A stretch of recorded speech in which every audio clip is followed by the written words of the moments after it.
আমার মা মারা গেছেন, আমার মা মারা যাওয়ার 4 দিন পরে আমার বাবা বিয়ের কথা বলে মানুষের কাছে। আমার প্রশ্ন হলো, আমার বাবা কি এটা বলা ঠিক হয়েছে কিনা? 40 দিন না যেতে এটা নিয়ে আমার বাবা আমাদের ভাই বোন কারোর সাথে যোগাযোগ করেন না।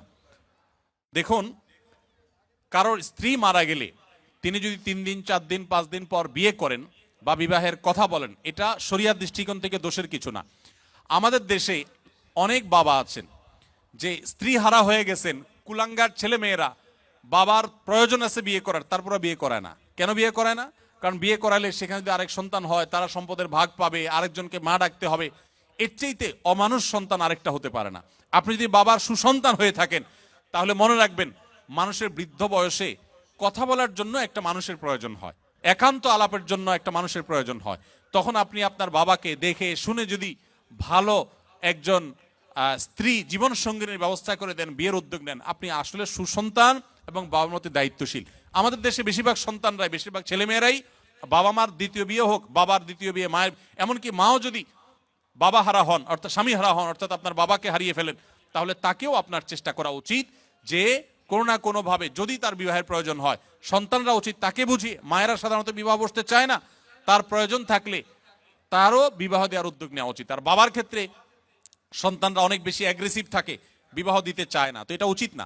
3 দিন 4 দিন পরে বিয়ে করা যাবে না এমন কোনো কথা নেই। তবে হ্যাঁ, দৃষ্টিকটু হয়, দেখতে অসুন্দর দেখা যায়। আপনার একেবারে চোখে পড়ার মতো এখনো মৃত মানুষের মৃত্যুর পরের যে বেদনাবদের পরিবেশ, সেটাই এখনো যায় নাই, এখনই বিয়ের আলাপ করছে, সেটা তো অবশ্যই দৃষ্টিকটু, সেটা যেন না হয় সেটা খেয়াল রাখা দরকার।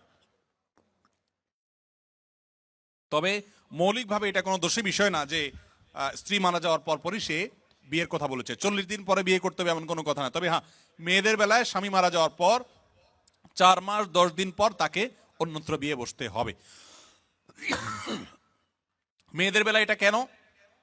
এর অনেক কারণ আছে। এর ভিতরে প্রধান কারণ হলো, মেয়েদের গর্ভে তার আগের স্বামী যিনি মারা গেলেন তার সন্তান আছে কি নেই এটি পরখ করবার জন্য একটা সময় পর্যন্ত তাকে ওয়েট করতে হয়। ছেলেদের বেলায় কিন্তু এটা নেই, যার কারণে ছেলেরা আগে বিয়ে করতে চাইলে সেটা জায়েজ আছে। এখানে ছেলে এবং মেয়ের মধ্যে ইসলাম আপনার বৈষম্য করেছে, কারোর প্রতি জুলুম করেছে, ব্যাপারটা সেরকম কিন্তু না। কোরিয়ান অনেক মসজিদে মহিলাদের নামাজের ব্যবস্থা আছে আলহামদুলিল্লাহ, কিন্তু অনেক মসজিদে মহিলাদের পর্দা মেনটেন করে ওযু করার ব্যবস্থা নেই।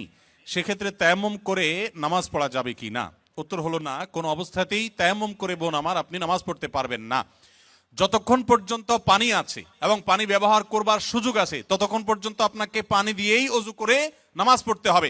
তায়াম্মুম তখনই করা যাবে যখন পানির কোনো ব্যবস্থা নেই। ধরুন আপনি বিমানে আছেন, বিমানে পানি অনেক অল্প, ব্যবহার করতে নিষেধ করা হয়েছে, অথবা পানি শেষ হয়ে গেছে, আপনি ওযু করার কোনো উপায় পাচ্ছেন না, তাহলে সেক্ষেত্রে আপনি তায়াম্মুমের মাটি দিয়ে তায়াম্মুম করে নামাজ পড়তে পারেন।